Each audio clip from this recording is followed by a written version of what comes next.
ओं रथारूढ गच्छन् पथि मिलित भूदेव पटले स्तुति प्रादुर्भावं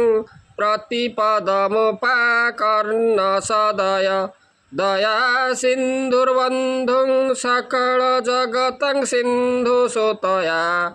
जगन्नाथ स्वामी नयन पथगामी भवतु मे।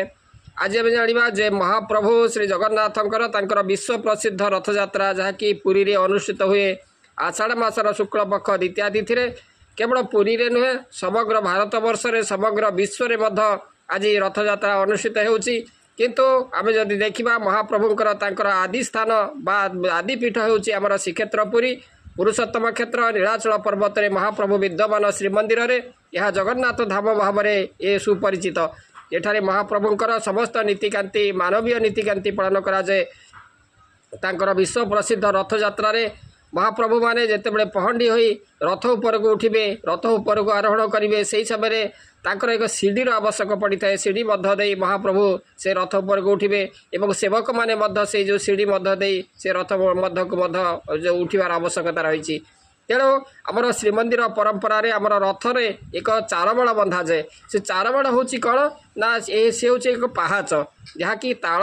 माने ताल काठरे से जो पहाचटी निर्माण करा जाए जहाँकि कहुए ताको चारबड़। जेभଳି भाବରେ ଆମର ରଥର ବିଭିନ୍ନ ପ୍ରକାରର जो ଦଉଡ଼ିର ମଧ୍ୟ ସେଇଭଳି ନାମକରଣ କରାଯାଇଛି ତାକୁ ବିଭିନ୍ନ ନାଗ ନାଗୁଣୀର ଆଖ୍ୟା ଦିଆଯାଇଛି। ସେଇଭଳି ଭାବରେ ମହାପ୍ରଭୁଙ୍କର ଏଇ ଯେଉଁ ରଥରେ ତିନୋଟି ରଥରେ ତିନୋଟି ଚାରମଳ ବନ୍ଧାଯାଏ ଏବଂ ସେଇ ଯେଉଁ ଚାରମଳ ଗୁଡ଼ିକ କେଉଁ ରଥରେ ମାନେ ସେ ଯେଉଁ ଚାରମଳର ତାର ଲମ୍ବ କେତେ କେତୋଟି ପାହାଚ ରହିଛି तापरे ये जो चारमल गुड़िक आमर कौन कराए प्रतिवर्ष नूतन भाव से निर्माण कराए ना से भाव में से जो तार माने जो चारमल से रही है नवकलेवर को परिवर्तन कराए से विषय आम विस्तृत भाव में जाना ये जो चारमल संपर्क में ए जो ताल माने ताल काठरे कहीं चारमल बंधा जाए ताल काठ संपर्क में आमर गोटे कथा रही जे फलेसु ताल नलिनेसु पंपा अर्थात जो भाव में सरोवर मध्य पंपा सरोवर श्रेष्ठ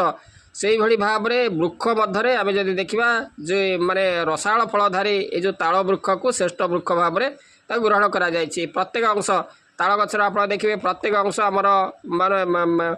प्रत्येक माने जो ताल गचर प्रत्येक अंश मनुष्यर तांकर विभिन्न कार्य लगी था कार्य व्यवहृत होता है विशेषकर आमर जदि देखा तार आमर जो तांकर ये हूँ कौन ना दीर्घजीवी तार ताल हूँ श्रेष्ठ ताल गच तार गछ हूँ बहुत सुदृढ़ ये दीर्घजीवी तार प्रत्येक अंश आमर कार्य लगे एवं दीर्घ दिन ये दंभ भाव में रही थाए तापर आमर जगन्नाथ सेवारे जो ताल गचर व्यवहार कराए किभली ना ताल बरडारे दारू गृह कराए जो ताल पत्र भोगे हुए जो भोग सब सामग्री जाए भोगे तापर चारमल चारमल कला आमर स्नान यात्रा एवं रथ यात्रा महाप्रभु जितेबाला रत्न सिंहासन बा से रत्न सिंहासन बा रथरे जितेबाला आरोहण बा अवतरण करने निमित्त एक सीढ़ी बा ताको खसड़ा कहुए से सीढ़ी से तैयारी कराए तेणु श्रीमंदिर भाषा या कहुए चारमल से ऊर्ध्व भूमि निम्न भूमि को संजोग करें चारर अर्थ हूँ कौन दूत बा मध्यस्थी करवा कहुए संयोजक तेणु धाड़ी धाड़ी हो बंधा होता ये जो चारमल कहुए चारमल ताल गचर ये जो मोटा गड़ सहित ताल बता धाड़ी धाड़ी कर बंधा जाए तीन रथ पर तीनोटी चारमल प्रस्तुत कराए नंदीघोष रथ पर 16 हाथर चारमल प्रस्तुत कराए एवं से रही 18टी पहाच रही से जो 18टी पहाचर तार मध्य तात्विक रही जे 18 अध्याय विशिष्ट आमर श्रीमद् भगवद गीता 18 अध्याय तापर अष्टादश पुराण 18टी पुराण आउ महाभारत युद्ध मध्य 18 दिन धरी महाभारत युद्ध होता एवं तापर 18 अक्षाणी सैन्य मध्य ये जो महाभारत युद्ध से माने थिले एवं ज्ञान धर्म एवं जीवनर जो गूढ़ तत्व बा जीवनर जो तत्व ए संकेत दिए तापर तालध्वज रथ रे 14 हाथर ये जो तार चारमल व्यवहार कराए एवं जहाँकि सेटा 14 हाथर जो चारमल से 17 पहाच 17 पहाच मध्य से तार मध्य अनेक तात्विक अर्थ मध्य रही 17 तत्व जहाँकि पंच ज्ञानेन्द्रिय पंच कर्मेन्द्रिय पंच प्राण मन बुद्धि यही भाव में जो 17 तेणु तार मध्य ये तात्विक अर्थ रही दर्प दलन रथ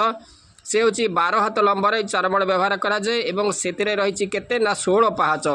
16 पाहाचर तार मध्य अनेक मान अर्थ रही जो दर्पदलन रथरे जो 16 उपचार महाप्रभुंर पूजा कराए चंद्रंकर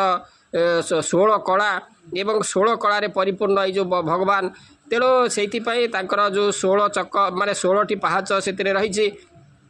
एवं यार ओसार केते ना ओसार हूँ 8 फुट एवं 4टी ये जो गोटालिया काठ गंडी तापर तो कर्ण आकार थाए एवं यहाँ माल कहुए एवं माल ता उपरे कण कराए ताल बता गुड़ी को नड़िया दौड़ी नड़िया कता दौड़ी बंधा जाए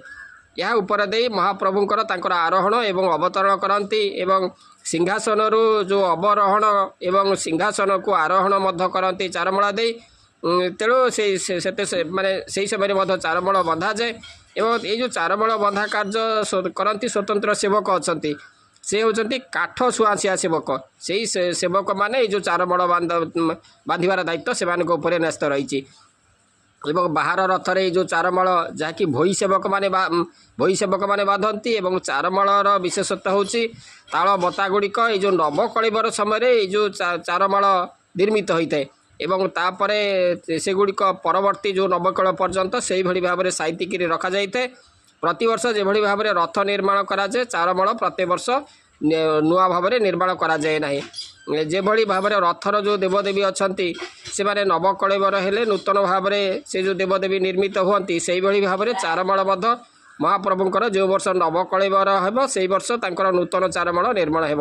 यह ऊर्ध्वभूमि एवं रथदाण्डर निम्न भूमि मध्य संजोगर सेतु तार सेतु होउची जहाँकि महाप्रभुंकर ये जो पवित्र